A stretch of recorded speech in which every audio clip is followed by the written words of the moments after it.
que a gente precisa pedir para um paciente que utiliza anticoagulante? Ou que ele fala para você que tem alguma discrasia sanguínea. TAP, TTP e INR. E TS, que é o tempo de sangramento. A gente vai falar cada um deles e aonde eu vou ter que ver. Então, o INR... Alguém aqui tomou anticoagulante? Teu pai, não, mas aqui, alguém toma?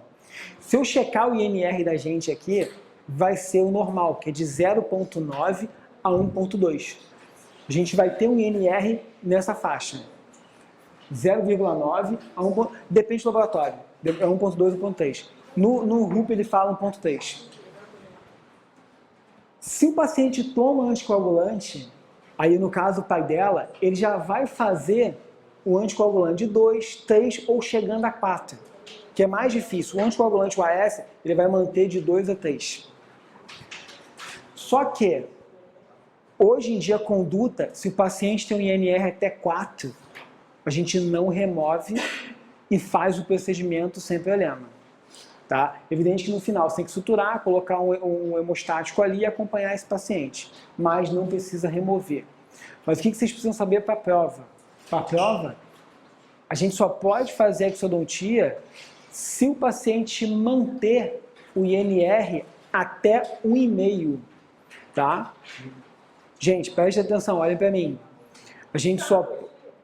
Tá no pré-operatório, por isso eu estou falando, isso aqui não é dessa aula, estou somando o que você já viu no pré-operatório. Tá? A gente já viu isso? De pré-operatório. Já viu isso? Já fez isso? Tá? Não, então Foi mal. Não, então você vai ter.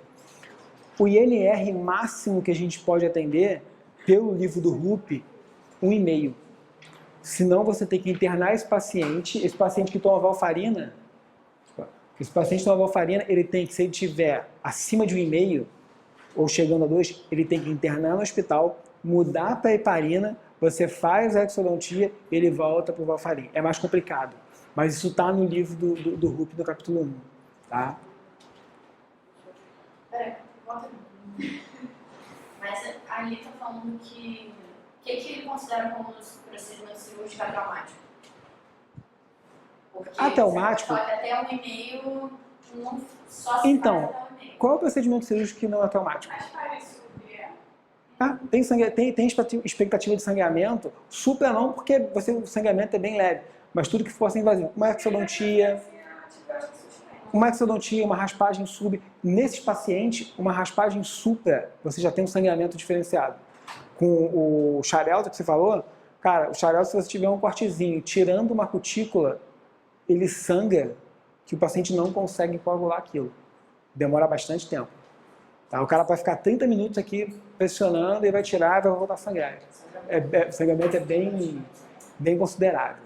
Tá? Mas o Xarelto não existe trabalho em cima dele ainda. Pode fazer. Eu sei do Xarelto que eu tive um paciente na época de pós que ele tomava Xarelto e ele pediu a posição médica e tal, ele falou, não suspende, pode manter na época. E aí, enfim, liberamos para cirurgia. Fizemos a cirurgia. Obra, foi seca. O sangramento é horrível. Você não consegue enxergar o que você está fazendo. Você não vê você é tudo vermelho.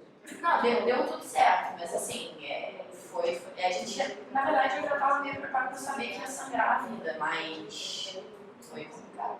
É bem perrengue, você não consegue controlar. E aí, por que eu falei para vocês sobre TTP, TAP e TS? Porque algumas questões de concurso também vêm com isso.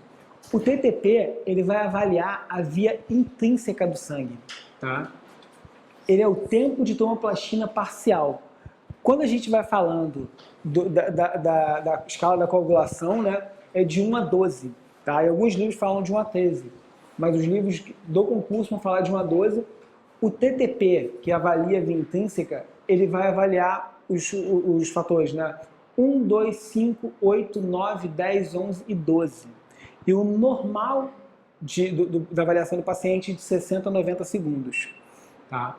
O TAP, que é o tempo de atividade de protombina, ele avalia a via extrínseca do sangue, né, da cascata, ele avalia o 8, o 9, o 10, o 11 e o 12. Tempo normal, 11 a 14,6 segundos. Tá? E o TS é o tempo de sangramento, que é de 1 a 3 minutos. Lembrando que o tempo de sangramento também tem um outro nome, método de Ive. Tá? Alguns livros citam como método de Ive. O próprio Rupp fala isso. Tá? Acho que está na apostila de vocês, mas está lá para baixo.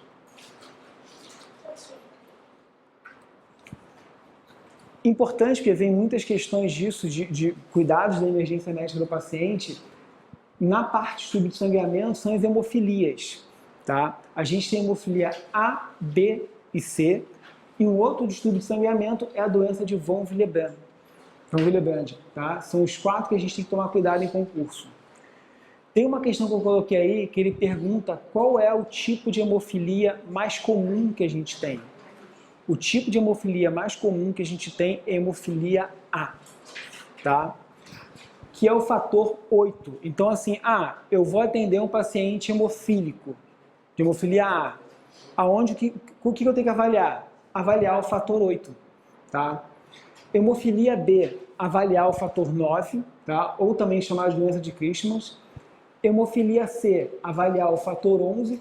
Hemofilia C ocorre mais comumente em judeus, tá? Então, geralmente, na questão de prova, ela vai falar hemofilia mais comum em pacientes de origem judaica, hemofilia C, tá? E o fator 11. Doença de von Willebrand é o fator 9 de coagulação, tá?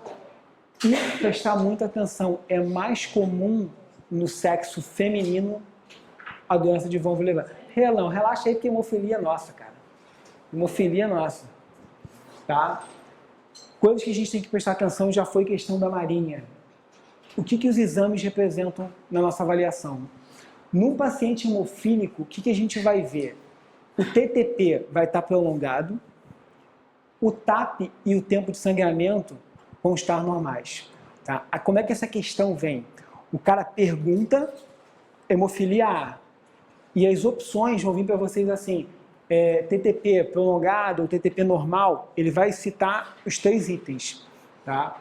Então, assim, a hemofilia C, que é o fator 9, o que a gente vai ter alterado? TTP prolongado, só o TAP e o tempo de sangramento são normais. Já na doença de von Willebrand, o que a gente vai ter de alteração? A gente vai ter alteração no TTP e no tempo de sangramento. O TAP vai estar normal. Então, gente, isso aí tem que estar na cabeça de vocês, principalmente porque essa coisa de perguntar o tipo mais comum, o fator já está bem batido. O que hoje em dia tem algumas questões, eu peguei 2 questões de residência já, está na questão de vocês, quais exames e o que vai estar alterado nesses exames.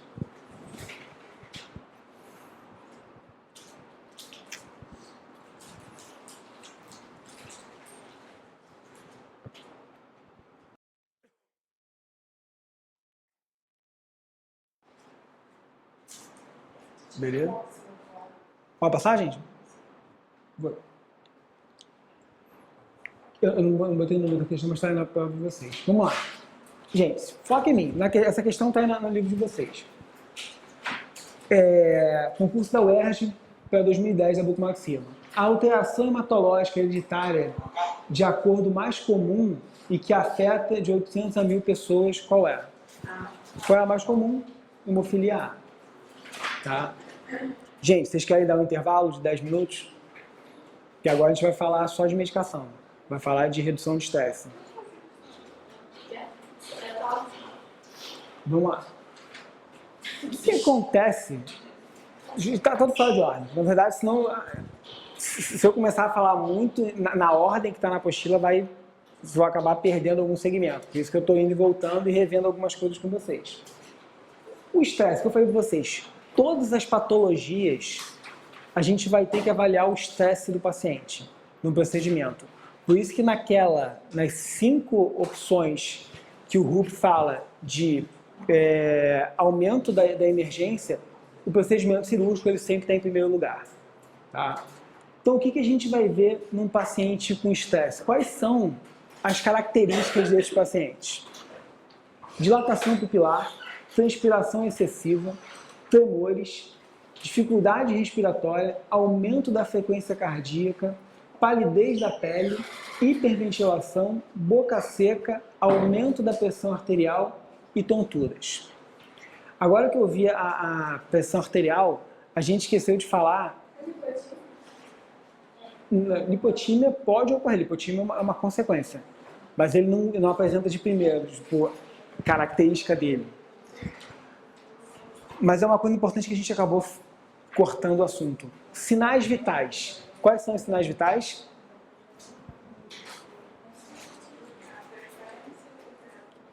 Frequência o quê? Frequência respiratória, frequência cardíaca.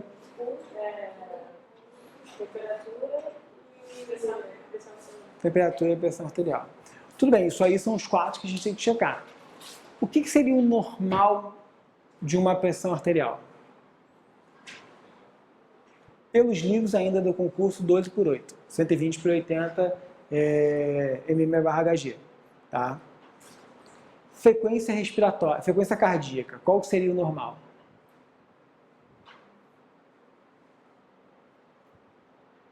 Vamos lá, gente. Aonde eu vou checar a frequência cardíaca do paciente? Qual? Qual?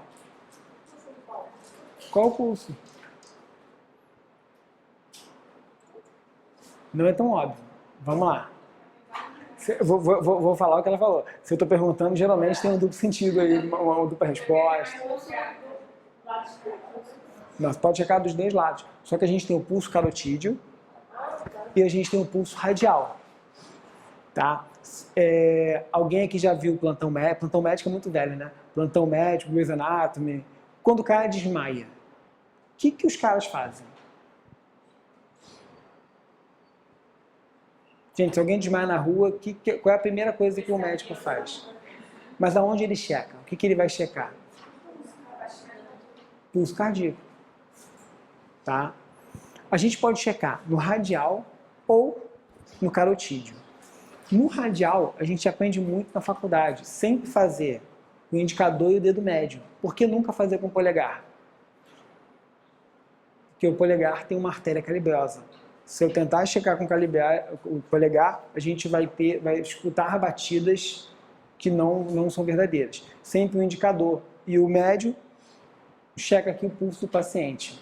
Tá? A gente vai checar 1 minuto ou 30 segundos multiplica por 2 ou 15 segundos multiplica por 4. Tá? Só que numa situação de emergência, o pulso que deve ser checado é o pulso carotídeo. Tá? Por quê? É o último bombeio de sangue para o cérebro. Tá? Então, numa situação de emergência, isso aí o Andrade descreve tanto no livro, no capítulo 1, no livro de farmacologia, como no livro dele de emergências médicas. Os 2 estão na prova. Tá? O pulso carotídeo é o que deve ser checado numa situação de emergência. Tá? Como é que eu consigo checar o pulso carotídeo? Tá? Palpem, sempre o indicador e o médio, palpem a lateral da órbita de vocês. Palpem a lateral da órbita de vocês e tracem uma linha imaginária até metade da cervical e pressionem. Vê se vocês conseguem sentir o carotídeo batendo. Carote está batendo. Então, o pulso carotídeo é checado assim. Tá? A mesma coisa. Pressiona 1 minuto ou 30 segundos multiplica por 2 ou 15 segundos multiplica por 4. Tá? Oi? Beleza. Checar sempre com o indicador e o médio. Checa o pulso carotídeo aqui. Como é que eu vou marcar isso? Ou eu marco 1 minuto, ou eu marco 30 segundos, multiplico por 2, ou 15 segundos, multiplico por 4. Tá? Eu vou explicar o porquê essas variações, porque a gente escolhe isso. Qual é o normal de um paciente do pulso carotídeo? De 60 a 100 batimentos por minuto. Tá? O normal, assim, o médio que o Andrade fala, são 72 batimentos por minuto. Tá? Pacientes mais estressados, eles vão ter maior ou menor? Maior. Pacientes estressados vão ter a frequência cardíaca maior. Maior do que, quase chegando no máximo ou ultrapassando o máximo. Atletas bem condicionados vão ter a frequência cardíaca mais baixa. Tá? Então essa é uma variação que o André descreve para a gente. Então a gente já falou de pressão arterial, frequência cardíaca. Frequência respiratória. Segundo o Andrade, é o único que o paciente pode enganar a gente. É o único que ele vai alterar as coisas e eu não consigo mensurar. Como é que isso acontece? Como é que eu vou checar a frequência respiratória? Insuflação e deflação do tórax. Se eu falar para um de vocês que eu estou checando isso de vocês, qual é a tendência? Se eu fizer a apneia, eu não vou ter insuflação e deflação. Então o paciente ele pode te enganar com isso. Qual é a importância que eu tinha falado? Por que a gente vai mensurar 1 minuto, 30 segundos ou 15 segundos? Calma, que a gente vai falar. Porque eu vou calcular 30 ou 15 segundos. 1 minuto, 30 ou 15 segundos. O ideal é sempre checar 30 segundos, multiplicar por 2 e os outros 30 segundos você ficar olhando para o tórax do paciente, mas sem tirar a mão daqui. Por quê? É o único que ele pode te enganar. Se você está com a mão aqui, para ele você está checando aqui. Ele vai continuar aqui, normalmente. Então isso que o Andrade fala é o seguinte, e a prova da Maria é muito específica do livro, né? Começa a questão como? Segundo Andrade, 2014, o único sinal vital que o paciente pode enganar, entre aspas, o profissional, é a frequência respiratória. Porque ele para de insuflar, ele tem insuflação e deflação do tórax, você não consegue contabilizar isso. Tá? Então a gente falou de frequência respiratória, a gente falou de frequência cardíaca, a gente falou de pressão arterial e temperatura. Qual é o normal da respiratória? Homem, de 16 a 18 movimentos por minuto. Mulher, de 18 a 20 movimentos por minuto. 16 a 18. Pessoa mais calma, mais tranquila. Vocês convivência mulher ou não? 18 a 20 movimentos por minuto. Aí eu quero que vocês anotem só isso, porque vai ter uma questão, vocês vão acabar com a minha gracinha. Vai ter uma outra pergunta, que é uma questão do exército. Tá? E temperatura, a gente vai checar, mas né, assim, há uma grande... O Andrade mesmo bate... Oi?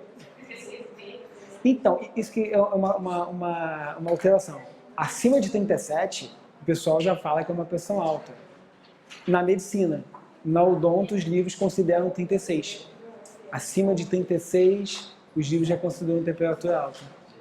Então a gente tem uma variação, mas como a gente está fazendo pelos livros de odontologia, 36 já é uma temperatura alta. Tá? O que acontece numa situação de estresse? Na verdade, você vai ter aumento do cortisol, vai diminuir os glóbulos vermelhos, você vai ter uma liberação de catecolamina maior, aumento da frequência cardíaca, aumento da contração do miocárdio, aumento da frequência respiratória e aumento da pressão arterial. Tá? Então o estresse gera isso tudo no paciente, que vai gerar outras complicações. Questão da prova de 2015, 2014 da Prefeitura do Rio. Segundo o RUP, dentre os sinais vitais, qual que não tem alteração numa infecção odontogênica de moderada a grave? Dentre os sinais vitais, Está no capítulo de infecções do RUP essa questão. Dentre os sinais vitais, qual que não tem pouca ou quase zero alteração de quando o paciente apresenta uma infecção odontogênica?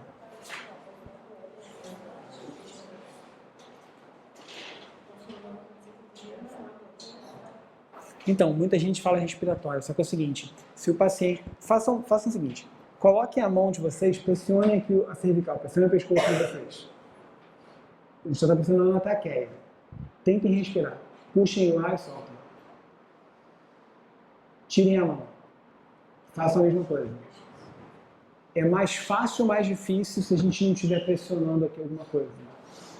Numa infecção odontogênica, muitas vezes você tem a traqueia comprimida. Então, o que acontece com a frequência respiratória? O paciente tende a ter uma frequência respiratória maior. Então, a frequência respiratória vai estar alterada. Frequência cardíaca é a mesma coisa. Se você está tentando mais dificuldade de respirar, você está fazendo mais força, a tua frequência cardíaca vai estar maior também. Numa infecção odontogênica, a temperatura é um dos nossos maiores parâmetros. Por quê? É o que a gente checa se o antibiótico está fazendo efeito ou não por a temperatura alta do paciente. É um fator. Pressão arterial. A pressão arterial quase não tem alteração numa infecção odontogênica, a não ser que o paciente tiver dor. Se não tiver dor, a pressão arterial vai estar sendo mantida o tempo todo. Uma infecção, possivelmente. Não. Dor, não. Depende da infecção.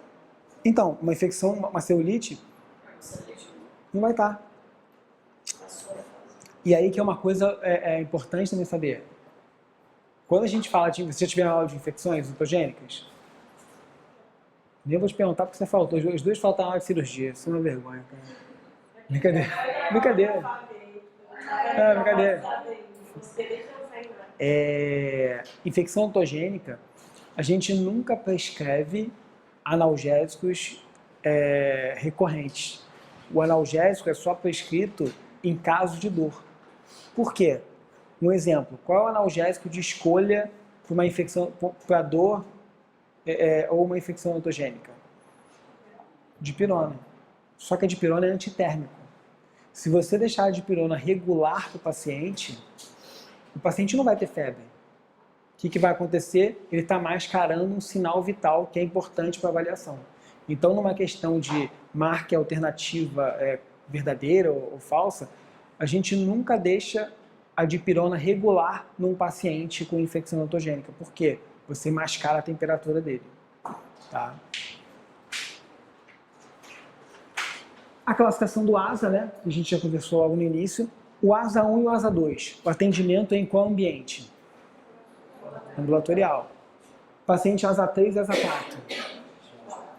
Para lá. Paciente ASA 5 e ASA 6 a gente não atende. Tá? Depois eu volto nisso com vocês. Questão 2. Tá?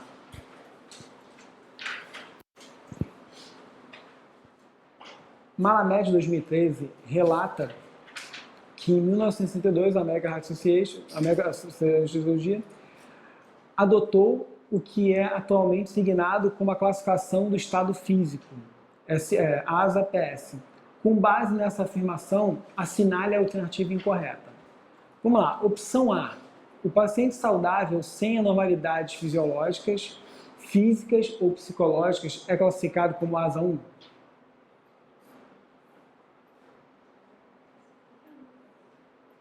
Verdadeiro ou falso isso? Quem vota para falso? Hã? Não, calma. Ó, ele está falando a opção incorreta. Tá? O ASA 1 é o paciente o quê? A criancinha de 5 anos, saudável. Tá? B. O paciente com doença sistêmica leve, sem limitação das atividades diárias, é classificado como ASA 2? Sim. O paciente com morte cerebral, cujos órgãos estão sendo removidos para fins de doação, é classificado como ASA 6? Sim. O paciente com doença sistêmica incapacitante, ao qual é uma ameaça constante à vida, é classificado como ASA 5? Sim, não, talvez? Não. já me perdi aonde vocês marcaram a incorreta. Qual é a incorreta? Hã? Por quê? Moribundo é a pior palavra, né, cara? Mas pior que tá na classificação. Acho que esse é o 4. Isso. A questão que ela está falando, ele te deu as indicações do paciente, que é o quê? Asa 4. Qual é o asa 5? Paciente moribundo que não se espera que sobreviva nas próximas 24 horas com ou sem cirurgia. Tá? Então, o que a gente vê? É uma questão longa e para mim, eu acho uma das questões mais difíceis é essa, quando você tem que achar um erro na frase que muda absolutamente tudo. Questão 3 da Hospital Universitário Antônio Pedro, de 2008. O paciente que necessita de tratamento sob anestesia geral, ao ser examinado durante a consulta pré-anestésica, foi classificado como um paciente portador de doença sistêmica leve a moderada. Tá? Então, vamos lá. Se ele já foi classificado como paciente sistêmica leve a moderada, ele pode ser asa 1? Não, a gente já excluiu a opção 1. Ele pode ser asa 5 ou 6? Não, a gente vai ficar de 2 a asa 4. Tá? Segundo a Associação Americana de Anestesiologia, no 62, citado por Malamed, esse paciente pode ter classificação de asa, vamos lá, doença sistêmica leve a moderada. Ele pode ser um asa 2, um asa 3 ou um asa 4. 3 e 4 é grave, limita, mas não capacita, todo mundo tem essa capacita. O asa 2, ele é leve e moderado. O que vai mudar do 3 para o 4, os dois são doença grave. O que muda é o quê? Capacitante e incapacitante. Tem um Tá. negócio que é diabetes tipo 2 é uma classificação e diabetes tipo 1 é outra classificação. É o que Malamed classifica no livro dele. Ele bota o tipo 2 como... O tipo 1 como asa 2 e o tipo 2 como asa 3. Mas isso é muito relativo, porque assim, o paciente ele tem que estar ou não compensado. A questão tem que estar falando para você isso, se ele está ou não compensado. Foi questão do... Um é asa 2 e o 2 é asa 3. Não, tipo, o asa 1... Não, o asa 2 é asa 3. Não, tipo 2 é asa... Tipo 2 é asa 1. Peraí, gente, vai. 2 e o asa 1 é asa 3, não? O asa 1 é asa 3. É porque assim, a questão, nessa questão que teve no concurso... Tipo 2 é asa 2, tipo 1 é asa Asa 3. 3. Só que é o seguinte, ele tem que falar para você qual é a condição desse paciente. Porque os dois, tanto para asa 2 quanto para asa... Se ele estiver descompensado, é asa 3. Porque ele já está considerado grave.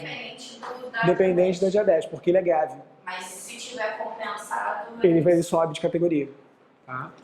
mesmo asa 1 ou asa 1 compensado, Não, asa 1 não. ele é 3. Asa 1, se ele tiver alguma doença, ele já não é asa 1. Tipo 1 de diabetes compensado, ele obrigatoriamente é asa 3? Compensado ou não? Porque Então, ele é dependente, mas quando você fala que ele está controlado, ele já poderia ser asa 2, porque é leve a moderada, ele está controlado. Quando ele está descompensado, que ele já entra para asa 3 ou asa 4. Então, tipo 1 só entra como asa 3 se ele estiver descompensado. Não, tipo 1 só se ele estiver descompensado. E o asa 2 e o tipo 2, se estiver descompensado, ele entra em asa 3 também? Qualquer tipo de diabetes descompensado? Descompensado. Porque ele já está com um paciente grave. Só que assim, aí depende de como a questão vai te analisar que ele vai estar. Porque ele pode cair com asa 4. Se estiver descompensado, sem medicação e tudo, ele vai com asa 4. Mas se ele estiver compensado, tipo 2 ele é asa 2. Porque ele compensado, leve e moderado, 2. Tá? Depende de como a questão vai te levar. Tem isso também. Se ele vai relatar se o paciente está medicado, se ele faz atendimento ambulatorial, corretamente, assim, isso tudo vai mudar. Então a gente cai no ABCDE de vida, né? Principalmente no estresse odontológico. A gente já falou ABC, né? Que é o básico de vida. O D e o E, a gente tem no capítulo 2 do RUP, a gente tem no capítulo 3 do Miloro, só que esse seria o suporte avançado de vida. O que é considerado o D, o disability, que é disfunção neurológica. Tá? O que cai sobre essa avaliação? Qual é a avaliação feita do D do ABCDE de vida. Escala de Glasgow, tá? Deixa eu ver se tem aqui. A escala de Glasgow é o seguinte, é uma escala que ela vai de 3 a 15 pontos. Nunca existe menor do que 3, tá? É feito por um neurocirurgião. E o que a gente avalia nisso? Abertura ocular do paciente, que vai da pontuação de 1 a 4, resposta verbal de 1 a 5 e resposta motora de 1 a 6. Isso não está no livro, então assim, possivelmente não vai cair. O que pode cair é o seguinte, qual a escala de avaliação do paciente no D do ABCDE de vida? Escala de Glasgow, tá? Porque essa escala quem faz é o neurocirurgião, tá? Você tem que saber que ela existe e que é mensurável. O E é a exposição do paciente, porque pode estar sangrando em alguma outra parte do corpo dele. Exemplo, um acidente que tem envolvido uma batida de carro numa árvore. Pode ter entrado algum pedaço de madeira na perna e tudo, ter um sangramento, o paciente está tendo uma perda sanguínea e ele só vai conseguir ser avaliado pelo E. Tá? O que também não somos nós que realizamos nesse primeiro momento. Tá? O básico de vida, tá? A gente vai fazer o ABCDE da vida. Qual é o objetivo? Avaliar e manter a vítima respirando, com batimento cardíaco e sem hemorragia grave. Tá? São as 3 funções que a gente deve fazer no ABC de vida. Tá? Como a gente falou, o A, o que seria? Permeabilidade de vias aéreas. O paciente obrigatoriamente tem que estar respirando. Tá? Quais são as possíveis manobras que a gente deve fazer, a gente vai falar isso mais à frente, num caso de desobstruir a cavidade bucal, cavidade oral? Primeiro método, tapotagem. Quando alguém está engasgado, que a pessoa faz? Não, isso são pessoas que sabem. As pessoas que não sabem, quando você está engasgando, qual é a primeira coisa que o cara vem? Tapotagem. Evidente que não com uma técnica correta, né? A técnica correta é com a mão assim, geralmente a galera faz com a mão aberta. Você fica com a marca da mão do cara. Hã? O que foi? Já chega, meu irmão, ele desloca órgão, né? Tá? Ou tapotagem, tá? Que são as batidas nas costas, ou tapotagem. Ou manobra de Heimlich. Que a manobra de Heimlich é aquela manobra que você vem aqui e, para quem já recebeu uma manobra de Heimlich, sabe o quanto dói e o quanto fica dolorido no pós. Geralmente, quando você faz a manobra de Heimlich, o ideal é que você vá a um atendimento hospitalar, porque você pode ter lesões. Tá? O que acontecia quando alguém da... O que acontecia quando alguém passava mal na clínica de vocês? O cara desmaiava na clínica. O que todo mundo fazia? Levantar as pernas. Toda vez que o cara estava passando mal, né, tinha uma lipotímia, o que o professor fazia? Colocava o cara na cadeira odontológica e fazia o quê? Levantava a perna. Levantava a perna quase aqui, né? Que era chamada de manobra de Trendelenburger. Tá? Hoje em dia, não existe essa manobra. Nem os livros citam ela, né? Tá? Por quê? Essa manobra de Trendelenburger, quando você levanta muito a perna do paciente, o que você pode fazer? Você vai comprimir o diafragma. Se você comprimir o diafragma, como é que ela vai respirar? Ele já está com uma dificuldade de respirar. Primeiro, fica todo mundo em cima dele. Segundo, quando você levanta muito as pernas, você pode comprimir o diafragma e o cara vai respirar como? Encurtado. Tá? Então, assim, nesses movimentos, nunca... Assim, é evidente que vai cair uma questão dessa de Trendelenburger, nunca é a opção correta. Nunca é você levantar a perna desse paciente como se dizia antigamente para fazer. Você dificulta a respiração do cara. Então, a avaliação primária desse paciente, a gente precisa de quê? Permeabilidade de vias aéreas superiores, que é o A, respiração eficaz, o B, e estabilização circulatória, que é o C. Tá? Qualquer resposta de avaliação de emergência é o ABC de vida. Tá? O cirurgião dentista, a nível Brasil, não faz o D e o E. Tá? Quem faz o D e o E é a parte hospitalar, a parte médica. Quando a gente fala de vias aéreas, para a gente conseguir manter essas vias aéreas, a gente precisa fazer alguns movimentos. Façam o seguinte, olhando para frente, expirem e expirem. Alguma dificuldade? Você está entupido? Ela é mais. Não, ela não conta. Vamos lá. Vê se é normal, vê se vocês conseguem respirar tranquilamente. Soltem. Agora, coloquem o queixo aqui no pescoço e façam a mesma coisa. Mais fácil ou mais difícil de conseguir respirar? Assim? Mais difícil, por quê? Compressão de traqueia. A gente não vai conseguir respirar adequadamente. Você é magrinho e tem papo. Hã? Aí é outra especialidade odontológica. A gente tem que dar uma divertida. Então, olha só, todo o movimento do ar, de permeabilidade respiratória, né, permeabilidade de vias aéreas, sempre o posicionamento é o queixo para trás ou puxar o ângulo da mandíbula para frente. São esses dois movimentos. Por quê? Para você não deixar que o paciente fique com a cabeça baixa e dificulte a respiração. Ele já está com uma dificuldade respiratória muito grande. Se você não puxar o aumento para frente ou o ângulo da mandíbula bilateral para frente, o paciente não vai conseguir respirar adequadamente. Então, o A, sempre permeabilidade de vias aéreas. Um outro ponto do A que a gente não faz é controle da coluna cervical. Tá? Por isso que muitas vezes a gente chega no hospital, vê o cara com trauma ou atropelado na rua, o colar cervical. Saúde. O colar cervical, quem remove é o neurocirurgião ou ortopedista.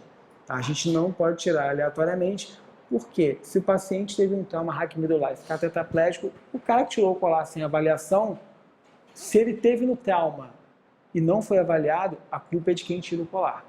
Tá? Então, além de abertura de vias aéreas, é controle da coluna cervical. Tá? Num acidente de carro, um atropelamento, alguma coisa, o ideal é que você nunca chegue por trás do paciente. Por quê? Se você chegar por trás, você tem que chegar sem falar nada e segurar a cabeça dele. Por quê? Se você está deitado na rua, alguém te chama atrás, qual é a tua tendência? Olhar para trás. Nisso você pode ter o trauma. Então, se já teve o trauma, você acabou de desestabilizar. Tá? Obstrução, que a gente estava falando de prender a lima, prender a chave do implante. Isso aqui aconteceu em 2014. Eu dou um curso lá em Brasília de odontologia hospitalar e a menina que era dupla dessa dentista estava no curso. Ela tinha me falado do caso e tudo, me mostrou a matéria do jornal. Uma criança de 4 anos morre engasgada com o próprio dente após extração. Tá? O que aconteceu? A menina fez a exodontia, o dente foi para a região posterior, o paciente broncoaspirou. Tá? Fez obstrução, na verdade, e no desespero a menina não conseguiu fazer nada. Tipo, não fez tapotagem, manobra de Heimlich, nada. Só gritava e não conseguia fazer nada, o paciente foi a óbito. Tá? Por obstrução de vias aéreas. Tá? O primeiro princípio seria o ar. Tá? Deixa eu só botar aqui. O que mais a gente tem, e aí o Andrade cita muito, é como evitar essas obstruções. Essas obstruções são evitadas como? Passando o fio dental em chave, em lima. Tá? Isso aí é foto do livro de emergências médicas do Andrade. Tá? O Andrade ele define em três etapas, né, em 3 fases, a obstrução do parcial a total. A primeira fase ocorre do 1º ao 3º minuto após a obstrução. Tá? O paciente mantém a consciência na fase 1, respirando com dificuldade, não emite sons e ele vai ter o aumento da pressão arterial e da frequência cardíaca. Por quê? Imagine você no 1º minuto sem conseguir respirar. Qual é a sua tendência? Ficar mais nervoso. você fica mais nervoso, você fica com maior dificuldade de respirar e a tua pressão está com desespero, a tendência é aumentar. Tá? A fase 2 pode ocorrer do 2º ao 5º minuto após a obstrução. O paciente já tem perda da consciência, muitas vezes uma perda parcial da consciência, não respira e ainda apresenta a frequência cardíaca e pressão arterial. Na fase 3, de 4 a 5 minutos após a obstrução, a gente vai ter queda da pressão arterial e da frequência cardíaca. Tá? Possivelmente, se você não conseguir reverter o óbito desse paciente. Causas comuns de obstrução: secreção, sangue, corpo estranho e fratura de mandíbula. Tá? Possivelmente todo mundo teve trauma aqui na faculdade, pelo menos uma matéria de trauma na faculdade. O que a gente lembra de obstrução por trauma? Fratura de mandíbula parasinfisária bilateral. O que acontece se eu tiver uma fratura de mandíbula parasinfisária bilateral aqui? Se eu tiver uma fratura aqui, quando o paciente está deitado, o músculo geniológico vai puxar para trás. Quando puxar para trás, vai obstruir a passagem de ar. A única forma de você conseguir evitar isso é o quê? Voltar a mandíbula para frente e fixar os dois lados. Tá? Então, uma das coisas que podem acontecer, como a prova é aberta, né, essa clínica odontológica, uma questão que pode cair é a obstrução respiratória, quando ocorre uma fratura bilateral de mandíbula na região parasinfisária. Tá? É o único tipo de fratura que a gente pode ter obstrução respiratória do paciente. E aí, o tratamento em vítimas conscientes, tá? Paciente maior que 1 ano, a gente faz a manobra de Heimlich, tá? Em pacientes menores de 1 ano, ou gestantes, ou pacientes obesos, a gente faz a tapotagem, que são os tapas na região dorsal do paciente. Sendo que o tapa na região dorsal, todo mundo esquece de fazer o quê? Voltar a cabeça do paciente para baixo e deixar a boca aberta. Tá? Isso aqui é um vídeo que tem na internet, você vê que a mãe coloca a mão para deixar a boca da criança aberta. Por quê? Se você estiver batendo, se você não tem aonde um meio de saída, quando você voltar, pode retornar aquilo. Tá? Então, lembrar disso. Isso aí está no livro do Andrade, que é uma das indicações da prova. Vítimas conscientes maiores que 1 ano, manobra de Heimlich. Vítimas, bebês, gestantes ou pacientes obesos, tapotagem.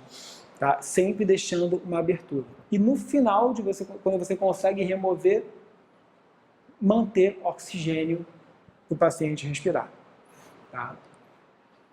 Pacientes, vítimas inconscientes, tá? Exemplo, você sabe que o paciente já teve a obstrução, né? Caiu uma chave de implante. A técnica é uma técnica de varredura, onde você coloca o indicador e o médio e varre toda a orofaringe do paciente em busca do que pode ter perdido. Se tiver uma parte mais superior, a gente consegue remover com o dedo. Se tiver uma parte muito inferior, a gente não consegue remover. Só que é muito importante lembrar que essa técnica de varredura, ela só é feita com o paciente inconsciente. Tá? Por quê? Se o paciente estiver consciente, o que vai acontecer? 2 coisas. Ele vai te morder. E a segunda coisa seria pior para ele. Ele vai vomitar e broncoaspirar. Tá? Então a gente só faz isso em paciente inconsciente. Uma outra forma que o Andrade também cita é você deitar o paciente em decúbito dorsal e pressionar a região onde você pressionaria com a manobra de Heimlich. Tá? Deixa eu falar um pouquinho mais frente, que é no processo tifoide. Tá? Que é um pouco... não vai deitar, não vai... Lateraliza a cabeça. É porque essa foto ele mostra só assim, mas o certo toda vez é lateralizar a cabeça. Porque se ele vomitar e para expelir, ele conseguir. Tá? E no final, sempre administrar oxigênio para o paciente. Tá? Então vamos lá. Vítima consciente. O que a gente pode fazer? Se tiver uma obstrução. Heimlich ou tapotagem. Quando eu vou indicar Heimlich? Maiores de 1 ano. Quando eu vou indicar a tapotagem? Bebês, gestantes e pacientes obesos. Tá? Vítimas inconscientes. O que eu devo fazer? Varredura. Ou colocar o paciente em decúbito dorsal, lateralizar a cabeça e fazer pressão no processo tifoide. Tá? E todos eles, no final, oxigênio. Em caso de você não conseguir sucesso com esses métodos, obrigatoriamente, cricotireotomia, tá? Qual é a diferença de uma traqueostomia? Isso aqui é um acesso mais fácil, você não depende de materiais muito específicos e os danos são menores. Caneta Bic. Nunca vi ninguém fazer caneta Bic, mas todo filme mostra isso. Todos os filmes. Canudo, o que tiver, cara, isso é muito louco.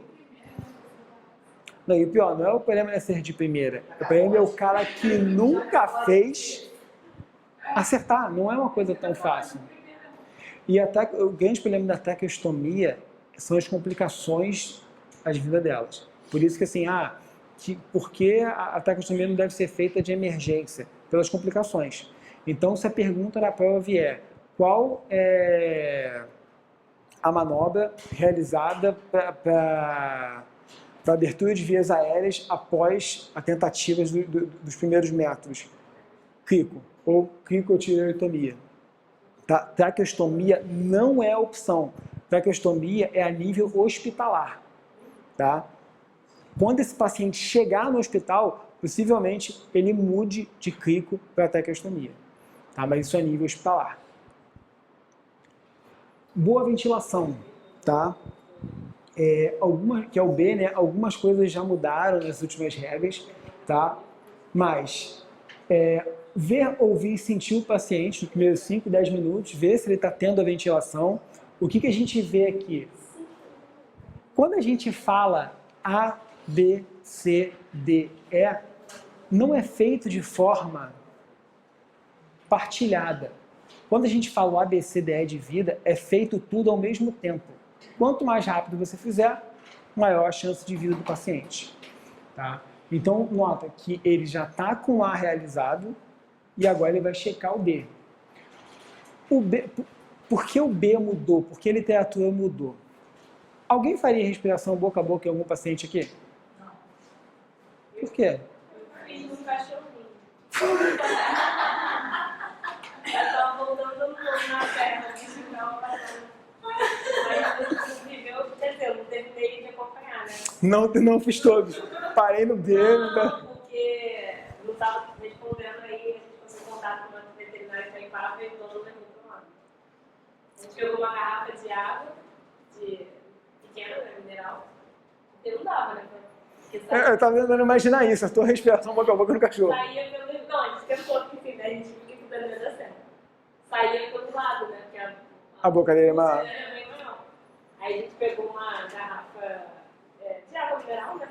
E aí enfiou bem mais lá pra baixo, assim, mas foi indo e ficava soprando e tal, e aí não voltava não.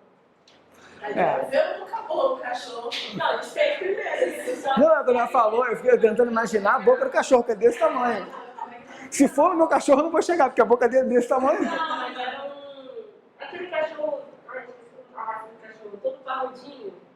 O bicho já nem respira com natureza direito. Bulldog francês. Bulldog francês. Aí a dona botou o bicho na mala e foi descer na serra com o bicho.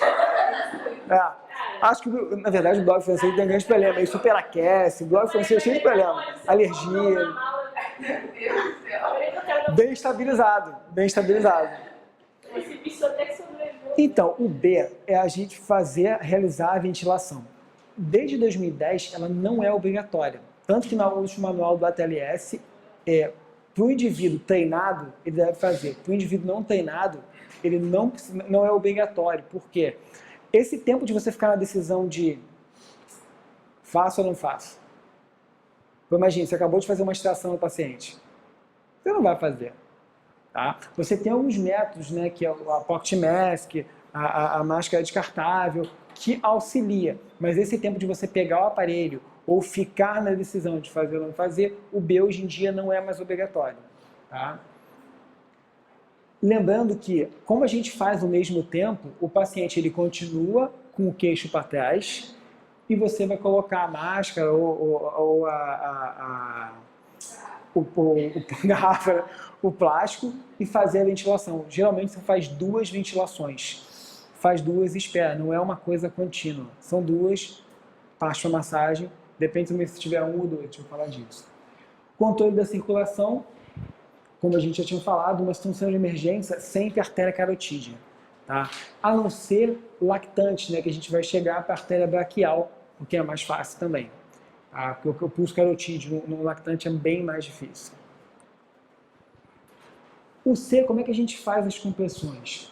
Sobre o externo, 2 dedos acima do apêndice tifoide na linha intermamilar. Tá? Isso é importante saber por quê? Porque é aonde eu vou posicionar a minha mão. Tá? Sempre sobre o externo, 2 dedos acima do processo tifoide e na linha intermamilar. Erro comum de muita gente. Na verdade, você não aperta, você não comprime. O que você faz? É jogar o peso do seu corpo. Tá? O que a gente faz é jogar o peso do corpo. O Andrade, no livro dele, ele fala quanto a gente deve fazer. Em média, 5 centímetros. 5 centímetros de aprofundar esse movimento. Tá? Quando a gente vê muita... Aí vou voltar para os filmes que vocês falaram, né? Geralmente, o que você vê no filme? O cara batendo no paciente. É tipo uma tapotagem de frente. Você fica batendo. Mas não, você posiciona as suas mãos e faz o quê? Vai e volta. Com uma compressão de 5 centímetros. De 3 a 5 centímetros, que ele fala. Devagar. Na verdade, sim. Devagar, entre aspas. Você faz de 100 a 120 movimentos por minuto. É muito difícil. De 100 a 120 compressões. Mas é muito... Cara... Pô, descobrimos o motivo. Não, mas tem o seguinte, se você conversar com qualquer socorrista, eles falam, cara, é muito difícil. É muito difícil de você conseguir fazer. Por isso tem revezamento. Porque assim, cansa muito o braço. Você sai com o braço destruído. Cara, essa aula, assim, o que te remeteu à aula? O Bulldog francês. Não, pior, eu comecei meu ano triste por isso, que eu cheguei em casa e fiquei pensando. Aí a gente conseguiu contato com... Era dia 1º, a gente voltou dia 1º, porque eu tinha que me apresentar dia 2, né? Então a gente desceu dia 1º. Aí, eu tinha ligado para todas as veterinárias ali perto, né? E aí a maioria não estava perto, obviamente, e tinha 2 que eram 24 horas. Só que uma não vinha até o local e a outra vinha até o local, mas a veterinária estava sozinha e não podia ir naquele momento. E o bicho não voltava, eu falei, vó, leva o bicho na sorte de novo certo. Aí, quando eu cheguei em casa, eu fiquei tentando ligar e só chamava e ninguém atendia. Aí, no dia 2, eu fiquei tentando ligar e quando eu consegui falar, senhora, a gente não pode passar informações pessoais sobre... É meu, eu tenho um vínculo com ele. Aí eu falei, mas olha só, a gente estava lá, não sei o que, eu só queria saber se ele ligou, eu não posso passar informações. Eu fiz inspiração na garrafa. E eu não tinha pego o telefone da mulher, sabe? Eu cortei a minha garrafa. Aí eu falei, caraca, esse cachorro viveu. Não, cara, eu trabalho com experimentação animal, né, cara? Então, assim, teve uma vez que o meu amigo trabalhando, o ratinho parou, ele conseguiu fazer que o ratinho voltasse. Uma vez. Aí já tentou várias vezes, não, é muito difícil, cara. Animal, então, que as referências mudam muito, é muito difícil. Não, acho que é uma operação quando você vai dar, eu já fiz também, quando você vai dar anestesia no paciente, no ratinho, às vezes, mesmo o peso, a anestesia não pega, a outra pega demais, a outra paciente, o bichinho começa a ver para o paciente, gente, esse é a pessoa. E aí o bichinho começa a ter, fica assim, aí você fica, matar esse bicho, e se quer não gostar, porque eu achava que ia morrer, eu dava nome feio, porque eu achava que era... Não era meu ratinho, não. Mas o que acontece, cara, isso aí de experimentação animal, é o que a gente mais vê, é o que acontece com o humano. Porque, na verdade, ele tem um volume sanguíneo menor. O que acontece de uma sobredosagem anestésica é isso. Tudo que você lê numa Malamed de leve a moderada intensa, que a gente vai falar, é o que acontece com o animal. Por quê? Você dá uma medicação maior do que ele pode suportar. Tá? Compressão. Uma coisa bem importante que não mudou, isso aí está nos livros ainda, dos mais antigos, que é quantas compressões e quantas ventilações. Isso vai ter uma variação, gente, se você tiver um socorrista ou 2 socorristas. Tá? Se eu tiver um socorrista, a gente vai fazer 30 compressões para 2 ventilações. Se a gente tiver 2 socorristas, o que é sempre melhor, são 15 compressões para 2 ventilações. Tá? Isso aqui é muito importante a gente saber. Por quê? Para saber quantas compressões e quantas ventilações a gente vai fazer. Sendo que com 2 socorristas, você ainda consegue revezar com o cara. Porque se eu faço de 100 a 120 compressões por minuto, o seu braço não aguenta. No 4º minuto você não aguenta mais, são 400 compressões. Tá? Então tem isso também, essa variação. O desfibrilador, ele auxilia bastante. Por isso as academias hoje em dia, elas possuem o desfibrilador. Tá? O exemplo que a gente tem é o DEA, ele é automático. Então assim, você não tem nem problema de conseguir errar, porque você vai colocar, se colocar no lugar errado, ele fala com você. Ele fala, posicione corretamente, tem o desenho do local, posicionou errado, ele não vai disparar. Quando você posiciona corretamente, ele avisa e ele pede para você afastar para ele dar o choque. Tá? Facilita muito. Na verdade, ele seria o que você estaria fazendo compressão sem o aparelho. Só que o custo dele é muito alto. Tá? E segundo o Andrade, né, o desfibrilador, até o 3º ou 4º minuto para a área cardiorrespiratória, você tem reversão de até 102% dos casos. Tá? O desfibrilador, ele tem a maior chance de vida do paciente. Tá? Pessoal, vamos dar um intervalo agora. Tá? A gente vai entrar agora na anamnese, a parte de anestésico e tudo.